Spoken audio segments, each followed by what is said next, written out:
That fresh morning. That fresh morning. Sur les 104.5 Urban FM, la station urbaine avec Gina. Gina, on parle de femmes ce matin. Oui, on parle de femmes ce matin. Confinage oblige. Pourquoi j'ai toujours envie de dire confinage? La frangine avait déconné. Confinement oblige.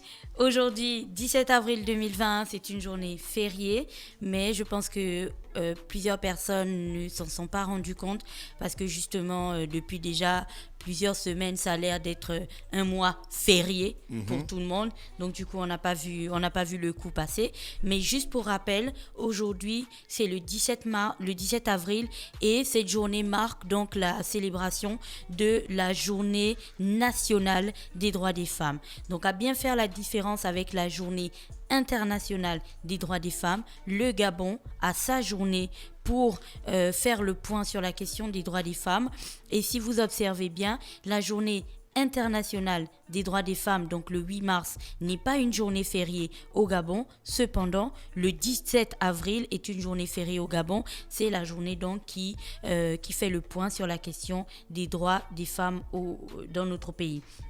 Alors aujourd'hui, c'est la journée nationale des droits des femmes et même si, comme je le disais en introduction, nous n'avons pas trouvé la thématique nationale liée à la question des droits des femmes aujourd'hui, c'est une occasion inédite parce que toutes les occasions sont bonnes de faire porter la voix des femmes. C'est une occasion inédite de faire le point et de porter sa voix encore une fois sur la question des droits des femmes et plus encore important en cette période de confinement et en cette période de difficultés financières et de difficultés économiques mais aussi sociales énormes dues à la crise liée au coronavirus. Donc vous le savez, depuis plusieurs mois déjà, le monde entier est secoué par la question du coronavirus et toutes les conséquences que cette maladie a apportées. Pas uniquement des conséquences sanitaires, mais des conséquences économiques, des conséquences sociales et même plusieurs conséquences psychologiques. Depuis que notre pays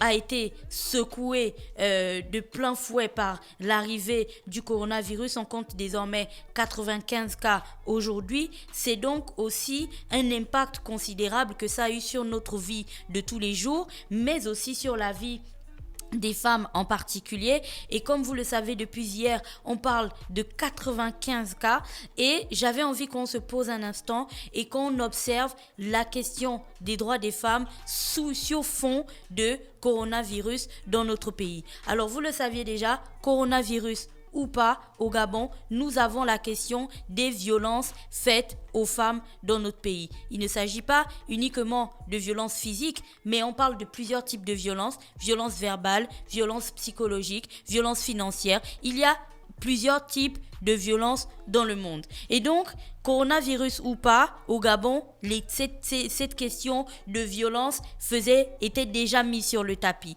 Mais avec le coronavirus, elle est encore exacerbée. Je vous invite à jeter un coup d'œil sur ce qui se passe dans les pays européens qui sont en confinement depuis plusieurs semaines déjà, où là-bas, ils ont observé une flambée du nombre de violences physiques faites aux femmes du fait de la promiscuité qui règne dans les appartements, mais aussi du confinement. Donc les femmes sont les premières victimes des violences conjugales dues au confinement dans ces pays-là, notamment en Europe. Alors dans notre pays, comment est-ce que ces violences se caractérisent? Alors si vous observez bien, si vous avez regardé, vous avez suivi l'actualité et que vous observez un petit peu l'évolution du pays, vous repartez à certaines de nos rubriques. Une fois, nous avions fait le point ici en disant que sur le fichier des Gabonais économiquement faibles de la CNAM-GS, la majorité des Gabonais recensés économiquement faibles étaient des femmes. Donc en réalité, lorsque l'économie est au plus bas, comme c'est le cas aujourd'hui, lorsqu'on ne travaille pas, comme c'est le cas dans cette situation de coronavirus, lorsqu'il n'y a pas de fonds, lorsque les commerçantes ne peuvent pas faire fonctionner leur marché, lorsque elles ne peuvent pas, les dames de ménage ne peuvent pas continuer à aller au travail, lorsque toutes les personnes qui font des petits métiers au quotidien ne peuvent pas continuer à le faire, là, vous comprenez qu'on amplifie encore plus la question de la fragilité économique, de la fragilité sociale de ces personnes-là qui, comme je le disais, ont déjà été identifiées comme étant en majorité des femmes dans le fichier des Gabonais économiquement faibles faible de la CNAMJS, ce qui, à mon sens, représente une violence faite aux femmes, pas d'un fait volontaire, parce que du coup, la question du coronavirus n'est pas un fait volontaire, mais pourquoi est-ce il serait important qu'on s'intéresse à la question des violences faites aux femmes aujourd'hui, parce que si on arrive dans notre pays à établir de véritables coussins pour accompagner les femmes, pour les soutenir, pour les aider à être plus autonomes, lorsque ce genre de situation arriverait, ces femmes-là ne vivraient pas au jour le jour, mais elles auraient des petites économies qui leur permettraient d'amoindrir le choc que ce genre de drame pourrait avoir sur leur vie, mais aussi sur la vie de leurs enfants, quand on sait que la plupart du temps, elles sont celles qui gardent en fait les enfants celles qui gardent les enfants après que leur conjoint ou la personne avec la personne avec laquelle elles ont fait ces enfants-là a décidé de s'en aller. Ce qui me permet donc d'introduire le deuxième point. Donc on parlait de la question des violences faites aux femmes, et le deuxième point, c'est bien sûr la question de l'accès au financement pour l'autonomisation. Si aujourd'hui nous avons envie, parce que de toutes ces années, si vous repartez 10 ans, 15 ans, 20 ans en arrière, vous allez vous rendre compte qu'on a eu beaucoup de campagnes dans ce pays, soutien aux femmes, fonds de je ne sais pas quoi, fonds de lancement de ça, autonomisation à gauche, autonomisation à droite, même si parfois ces actions-là n'ont pas porté le même nom, mais la finalité était la même. On disait qu'il fallait trouver des moyens pour donner aux femmes. Je pense qu'on avait même mocelé le grand prix du président de la République à l'époque d'Omar Bongo, qui soutenait les actions des femmes. Alors, comme on l'a dit, depuis le début de cette crise au Gabon, le coronavirus intervient véritablement comme un professeur qui vient faire une évaluation globale des politiques publiques de chaque pays. Et donc là, en ces temps de coronavirus, on fait une évaluation sur l'impact des politiques publiques qui ont été faites en faveur de l'autonomisation des femmes au Gabon. Parce que si véritablement chacune de ces politiques avait marché, si véritablement chacune de ces actions avait porté ses fruits, aujourd'hui, le choc subi par certaines de ces femmes, le choc subi aussi bien à Libreville qu'à l'intérieur du pays, n'aurait pas été le même, parce qu'il aurait été géré de manière différente. Je vous prends un exemple tout simple. Vous avez dû voir que le ministère de l'Agriculture, de la Pêche a lancé un appel pour le rachat des productions que des personnes feraient ci et là. Imaginez un seul instant que les politiques qui étaient mises l'argent qui était injecté avant, par exemple pour soutenir le Grand Prix du président de la République qui soutenait des femmes dans le domaine agricole, si cela avait été véritablement encouragé, poussé, contrôlé, établi de telle sorte que au fil des années, ça aille crescendo, mais pas en descendant. Si on avait véritablement donné à ces femmes-là les moyens de s'en sortir aujourd'hui, tu verrais que ce prix-là, ou alors les résultats de ce prix mixés avec les actions du programme Graines aujourd'hui, on serait à un niveau qui nous permettrait de regarder en fait l'avenir avec plus de sérénité. Ce qui, ne vous inquiétez pas, ne me fait pas dire que dans cette affaire-là, les femmes sont exemptes de tout reproche. Non, bien entendu, quand je parle de l'évaluation que le coronavirus nous impose à tous, le coronavirus nous impose aussi une évaluation de nos actions. C'est que en tant que femme, aujourd'hui, lorsqu'on parle de toutes les actions, de toutes les activités, de tous les programmes qui ont été mis en place, comment est-ce que nous avons profité de ça? Comment est-ce que nous avons matérialisé ça? Comment nous avons utilisé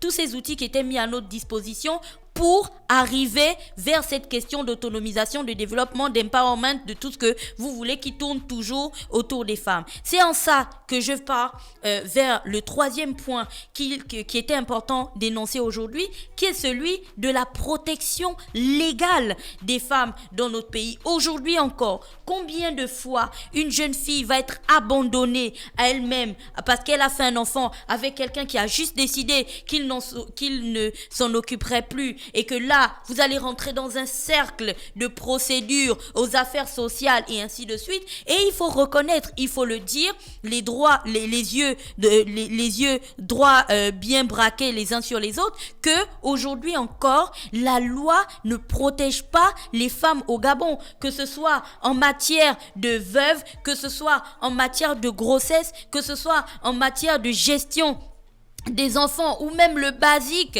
de paiement de la pension alimentaire, la loi ne protège pas les femmes. Et donc aujourd'hui encore, on devrait regarder en ces périodes de coronavirus où tout le monde est confiné chez lui, on devrait regarder la situation dans laquelle nous vivons avec beaucoup de sang-froid et observer en fait les échecs que nous avons sur plusieurs points, notamment la gestion de la question des femmes, parce qu'il n'y a pas très longtemps avant le coronavirus, on avait encore la question de la veuve du capitaine Aymar. Vous vous souvenez, qui avait été tuée lors de l'attaque pirate de son bateau au large de Libreville, et elle a été mise hors de sa maison familiale. Alors si on avait fait autant d'efforts, si tout le monde avait véritablement respecté l'application des mesures, avait respecté, parce qu'on parle de mesures, on colle mesures édictées dans le cadre de la gestion des droits des femmes, mesures barrières dans le cadre du coronavirus. Vous voyez, ça se ressemble un peu. Si on avait véritablement respecté l'application de ces mesures et le respect des droits des femmes dans notre pays, cette veuve-là, elle aurait pas été mise à la porte. Mais ce n'est qu'une veuve parmi tant d'autres. Parce que on parle d'elle aujourd'hui parce qu'elle a été mise en avant dans un contexte où on parlait de son mari. Mais est-ce que vous imaginez, un tant soit peu, le nombre de femmes au Gabon, au moment où nous sommes en train de parler, pas uniquement à Libreville ou dans le grand Libreville qui est confiné, mais dans tout le pays. Est-ce que vous imaginez un seul instant le nombre de femmes qui encore aujourd'hui, 17 avril 2020, sont mises à la porte de leur maison, qui encore aujourd'hui n'ont pas la possibilité de bénéficier des biens laissés par leur mari, on appelle ça comment en droit? La fraîche, usufruit, l'usufruit, oui. Voilà. Qui encore aujourd'hui n'ont pas la possibilité de bénéficier des biens laissés par leur mari, qui encore aujourd'hui sont plongés dans des situations de précarité parce que dans notre pays, on a un problème avec l'application des lois. La question n'est pas est-ce que les lois existent? Les lois existent bien. La question est comment est-ce qu'on passe à l'application de ces lois? Et c'est en ça que je vais introduire le dernier point de la rubrique parlant de la question des droits des femmes aujourd'hui, en parlant de l'action des femmes elles-mêmes. Dans un contexte où l'État, quand je parle de l'État, le gouvernement et ainsi de suite, en tête duquel se tient le président de la République, dans un pays où l'État a compris l'intérêt de joindre les femmes et de les considérer en tant qu'actrices du développement du pays et pas tout simplement des à côté, des etc. Nous devons toutes profiter de cette occasion pour pousser les choses encore plus loin. Comment se matérialise la flexibilité de notre État? Je vous emmène dans les années 2015 où le président de la République avait avait déclaré la décennie 2015-2025 comme la décennie de la femme gabonaise. Aujourd'hui, nous sommes en 2020. En réalité, nous sommes à mi-parcours de cette décennie de la femme gabonaise. Où en sommes-nous aujourd'hui? Parce que lorsqu'on parle de la question des femmes qui sont abandonnées à elles-mêmes avec des enfants, lorsqu'on parle de la question des commerçantes qui n'ont pas un statut clair, on n'arrive pas à aider ces femmes-là à faire des économies, à les soutenir dans leur petit business, à les accompagner. Lorsqu'on parle de toutes ces questions-là, ne vous attendez pas, ça va être très sexiste ce que je vais dire, mais c'est la vérité. Lorsqu'on parle de viol et ainsi de suite, ne vous attendez pas à ce qu'à l'Assemblée nationale, dominée en majorité par des hommes, il y ait des hommes qui soient assis et qui disent: ouais les gars, on a tort de faire des bébés, de les abandonner, on a tort de pas accompagner les femmes dans leur travail d'entrepreneuriat, on a tort de pas. Non, ils vont pas discuter de ce genre de questions. Il n'y a que des femmes pour se positionner, pour mettre des mots sur les difficultés qu'elles vivent, mots M-O-T-S, pour mettre des mots sur les difficultés qu'elles vivent et se bagarrer au quotidien pour faire en sorte que à l'Assemblée nationale, leur voix soit entendue et que leur voix soit prise en compte. Vous vous souvenez aussi de la marche qu'il y avait eu il y a quelque temps avec la première dame, la marche qu'il y avait eu pour les droits des femmes. Vous vous souvenez, c'était tous unis contre les violences faites aux femmes.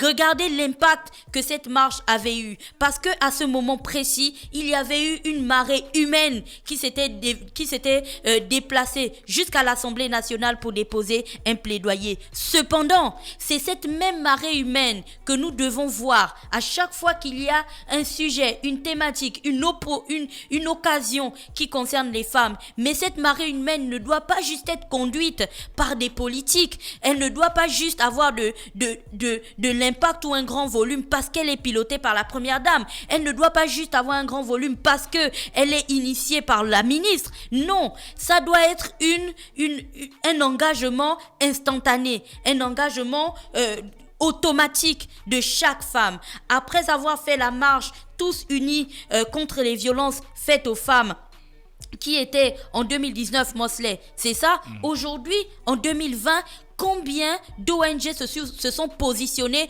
pour demander à l'Assemblée nationale où est-ce qu'on en est du rapport 2018 pour demander à l'Assemblée nationale où est-ce qu'on en est du rapport qui avait été livré ce jour-là pour l'ensemble de ces femmes. Où est-ce qu'on en est de l'application ou du moins de la prise en compte de ce qui était marqué à l'intérieur. Voici des sujets sur lesquels on peut se poser aujourd'hui en plein confinement, réfléchir chez soi tranquille à la maison et se demander qu'en tant que jeune, en tant que femme active, femme professionnelle, femme politique, femme engagée dans la société civile et ainsi de suite, comment est-ce qu'on peut faire pour pousser encore plus loin la question du débat des droits des femmes dans notre pays, tout en sachant qu'en ayant l'impression que la question des droits des femmes au Gabon dépend d'une autre personne qui est extérieure à nous, donc peut-être le président, peut-être la première dame, peut-être les ministres et ainsi de suite, on va donc continuer à fonctionner sur le mouvement qu'ils donneront aux actions. Si dans le calendrier chargé du président de la République, il dit que tiens, on se souvient qu'on va faire ça pour les femmes, donc on ne fera ça qu'à la période qu'il a définie. Or, si on a envie que ça ait plus d'impact, on devrait coller à ce qu'il dit. Il dit qu'il y a la décennie de la femme gabonaise, on ne doit pas juste la voir et attendre qu'il nous demande où est le rapport de la décennie de la femme gabonaise. On doit se l'approprier, on doit vivre cette décennie, on doit l'expliquer aux autres, on doit voir comment, dans les faits, elle peut être matérialisée. Et c'est pour ça qu'aujourd'hui, je pense ça aurait été une très belle occasion de se poser et de voir en 2020 où est-ce qu'on en est à mi-parcours de l'application, de la réalisation ou de la mise en place ou de la jouissance de cette décennie de la femme gabonaise. Où en sommes-nous aujourd'hui? Voici un lot de questionnements qui caractérisent cette journée nationale de la femme gabonaise. Et comme lorsqu'on parle de la journée internationale des femmes, sachez qu'aujourd'hui, ce n'est pas la fête des femmes, c'est une journée pour les droits des femmes.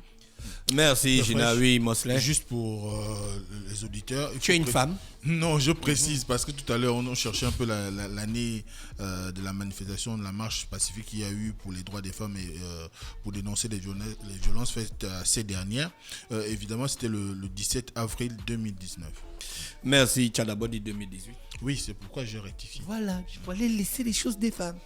Gina avait déjà dit 19, tu es encore venu parler. J'ai rectifié, mon frère. Mosley, non. Merci d'être avec nous ce matin sur les 104.5 Urban FM, la station urbaine dans le Da Fresh Morning, le réveil matinal qui vous donne l'énergie, la musique et la bonne humeur. Da Fresh Morning.